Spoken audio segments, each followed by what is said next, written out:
Welcome to GCCars. My name is Eric and this is the 2022 Volvo C40 Recharge.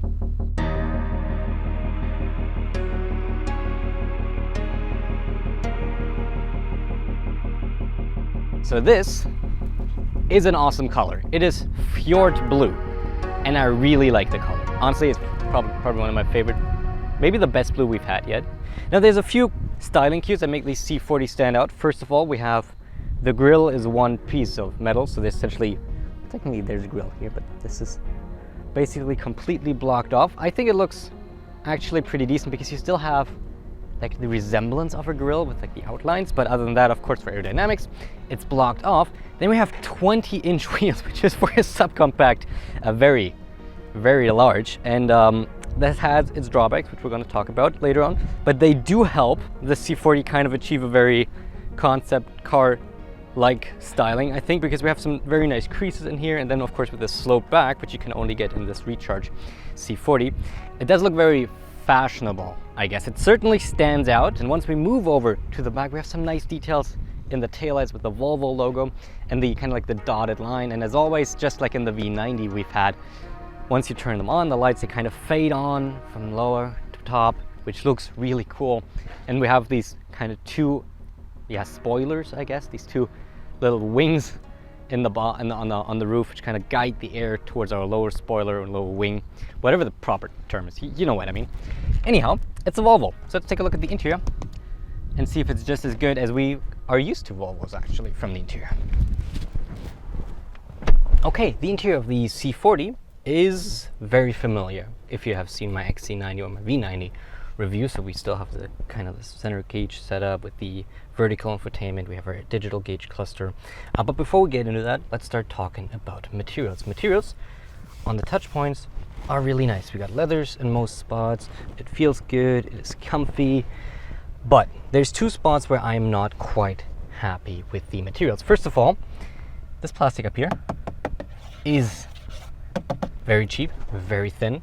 And then even on the steering wheel, so literally on a touch point, that's not good plastic. That's bad plastic. And you notice that. Put your hands on there and you kind of know, okay, this is cheap plastic. I wish they would have been, just spent a little more money on that. And then you just got to decide for yourself if you like this carpeting material. I do appreciate the blue accent it sets and kind of the creativity in terms of coloring that it adds to the interior.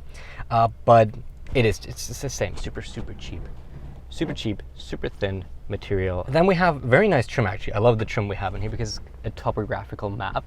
It does look very cool, and the backlighting, the ambient lighting, essentially it's backlit, and depending on how thick the plastic is, so the trim, that because like the higher it is, the thicker it is, the brighter it is or the darker it is. So it looks really cool at night. Theoretically, it was flickering in this, the front one, and buzzing for some reason. But otherwise, if it works, it is very nice. But let's talk about the seats. So the seats are very comfy. Driving position is good. And we have kind of this, suede-like material in the middle, followed by vegan leather, of course, a leatherette on the outside. I like it. They're comfy and they have a decent amount of kind of like air circulation and breathability, which is key because at $72,000, you cannot spec ventilated seats in this Volvo, which is very disappointing, especially considering the cheaper EV6 and the cheaper IONIQ 5 do offer that. And considering this is kind of a luxury product, we just need ventilated seats. Other than that, heated seats, heated steering wheel. I still don't like that it's buried in a little, in a little sub-menus. Instead of having two separate buttons, you have to click on a button, and then you have to click on heated seat, heated steering wheel. Want to turn it off? 1, 2, 3. Didn't hit it. 1, 2, 3. And if I'm not even hitting it while I'm stationary, you can imagine if I'm on the highway trying to hit that, it's just a distraction. Takes my eyes off the road for too long. Just make it separate. That's gonna be way better. Otherwise, the infotainment is very much similar to the one we've had in the V90 and the XC90. Well, more so the V90 because this is Android Automotive. So it's a Google-made Android-based automotive system, not Android Auto. That's separate. So this is completely Google-based, and it definitely is a decent system. It is a little confusing at first if you don't really know what you have to do, because you have kind of like this menu structure, but then you also have the tiles, and the tiles kind of change depending on what you used most recently.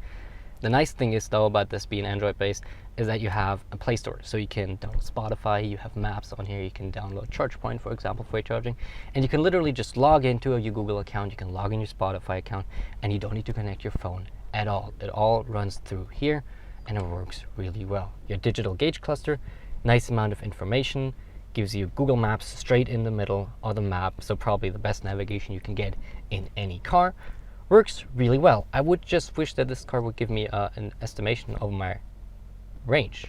I mean, it tells me the battery level, but for some reason, except for the first day that I picked it up, my range always showed 0 kilometers, even at 87%, and I kind of doubt that. So yeah, I just have to do the math on how much range we have in here. Anyhow, otherwise, it's okay. Connectivity is good. We have nice little garbage bin we can actually take out. That's pretty neat. Or you can either have the garbage bin or like an enlarged center console. Let's take a look at the second row though, and then we go into the trunk. We don't go drunk in here, don't drink and drive, and then we go drive it, okay?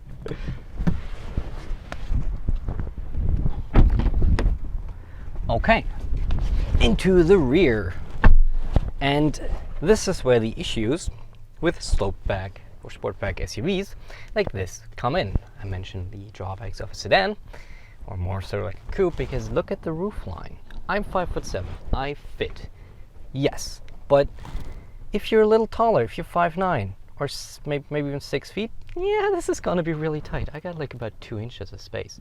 It is a bit more of a cramped interior in terms of its feeling, but sitting behind myself, I got plenty of leg room. Actually really good for a subcompact SUV like this. Materials are the same, which is good and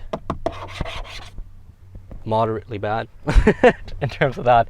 But otherwise, no, I'm very comfy in these seats. They have good amount of lateral support as well. So I could be comfy in here. We have heated seats on both sides. We have 2 USB-Cs just like up in front. Cool little neat thing they did though is we have some extra storage to the sides of our seats. So you have these tiny little cubbies and you can put whatever you need to put in there. I don't know, maybe like for your fries or something. I don't know, whatever you have or your kids have in the back. Let's take a look at the trunk and then we'll go drive. Svedska. Yeah, I really don't know what hello means in Swedish, so I just kind of said Sweden. Probably with horrible pronunciation. Anyhow, the trunk of the, it's a little small as you can see, C40 Recharge is like this, 14.6 cubic feet big. As always with these sportback SUVs, you will be compromised a little bit in terms of bulkiness of items that you can load in here. If you're moving or something, moving boxes won't fit all the way up here because they're going to be too tall, so you have to slide them all the way to the back. In here though, we do have grocery bag hangers on both sides, which is nice. We can reach through to that panel, and they did some quirky things right here so we can get like extra hooks down here. Actually decently well thought out. But of course, if you want to have a little more space, you want to put down the second row, which we have to do from back here. Pull the lever and it electronically releases the headrest, and then we can put down the seat. And number 2, there we go. Of course we can remove the privacy cover if we would like to do that. And like this, we now have 42.6 cubic feet of space, so significantly more, and definitely plenty for most adventures or hauling trips or whatever you do, or IKEA runs. Anyhow, I think with that being said, it's about time we drive this, isn't it? Okay, now out on the road here in the Volvo C40 Recharge, and as always, we want to start off with a launch. We don't have sport modes, we don't have control over traction control or anything, so we're just gonna come to a stop and brake, torque, EV, and see what happens. And here we go, and torque, and torque, and torque, and torque, and a lot of torque. Whoa, okay. Okay, so obviously this is really quick. We have a 75 kilowatt hour battery, so 75 kilowatt hours are usable. That sends power to 2 motors. One's in the front, one's in the middle of the car, sending power to the rear. So we have all-wheel drive, and in total our output is 402 horsepower and 486 pound-feet of torque, which helped propel this to 60 miles an hour in, according to Car and Driver, 4.3 seconds. So it is definitely quick, and because it's an EV, You have instant throttle response, so if we were to go, it goes.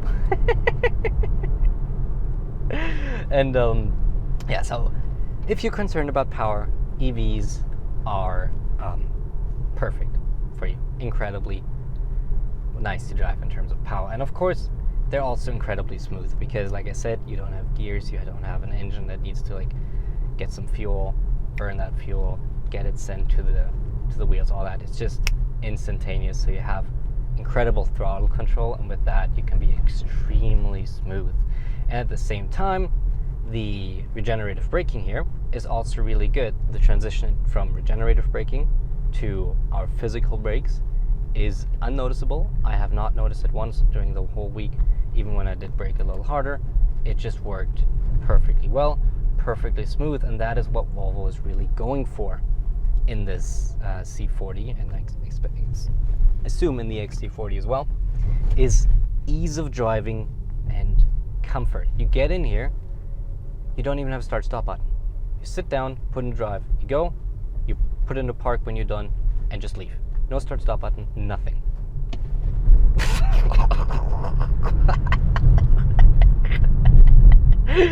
I love how I got like stuck like this for a second. Of course it's great. But let's see how well the suspension is set up in this C40. This is the horrible road we always do. Potholes, imperfections, train tracks. And it does really good. I mean, you can hear it, right? But I barely feel a thing. I am incredibly well isolated in this cabin. The suspension does a real good job. It's very, very comfy. But we spoke about the 20-inch wheels while we're talking about the exterior, and they do compromise the ride a little bit. If you had 18-inch wheels on this, it would ride like a cloud. It would be amazing. But because we have these 20-inch wheels and thus less sidewall on the tires and thus more work for the suspension to do, like some of the bumps, you like very minor, sharp like shock goes through to you, transfers through to you. But really, other than that, this is so comfy. Great suspension, really, really a good suspension setup that Volvo put in here. I like it a lot. And of course, noise levels are extremely low. It's an EV. You don't have any really white noise from the engine. You don't have any combustion noises. You do have like the little slight hum from the electric motors, and of course at lower speeds you do have the sound that it emits, just so people around you know that, hey, there's actually a vehicle driving behind you. But other than that, it is well isolated. It's a very comfy and very cocooned experience in this C40. But let's test handling like we always do. Once again, no sport mode. So we're just gonna send it. Just gotta check the corner first. And interestingly, the power. Interestingly, this is differently set up than IONIQ, Mach-E, and EV6. Those are more, they drive very rear bias, so once you start pushing them, the rear starts to like rotate a little. It starts to kick out a tiny bit, very controllable, but that makes them a little more engaging to drive. This drives more front wheel drive based, so you will notice that instead of the rear kind of like pushing you around a corner, the front pulls you out because you have so much power. But it is definitely less of a spirited kind of demeanor that this has compared to many of the other EVs on the market. The steering though is 100% dead. Like, you have literally no feel in this, which makes it comfy, as you also notice a lot of body roll. But even the driving assists are just good. So we have, of course, blind spot monitoring. We do have emergency braking, which is the #1 feature I want to have in any car these days.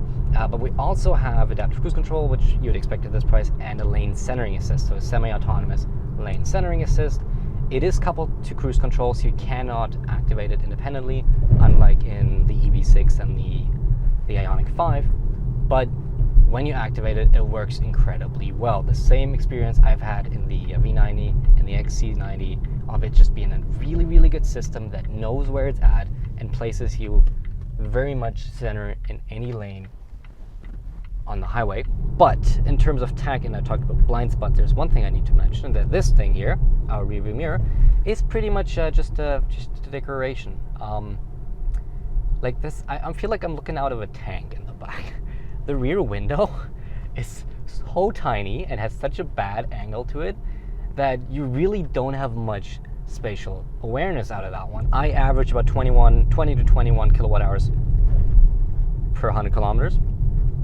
And like I said, my range meter doesn't work, so it doesn't tell me how much range I have, but, well, 75 divided by 20, or just, I don't know if that was the right division, but you know what I mean. It's easy math. We get to 375 kilometers in one charge. I get in here with AC on low, warm weather, very warm summer weather. So it's not like a milestone in terms of that. There's other EVs out there that have a lot more range, but with 400 horsepower, they might have just, preferred power a little bit over range. I would have loved to see a little more, but overall, I think it's fine. Now, let's send it into the final thoughts.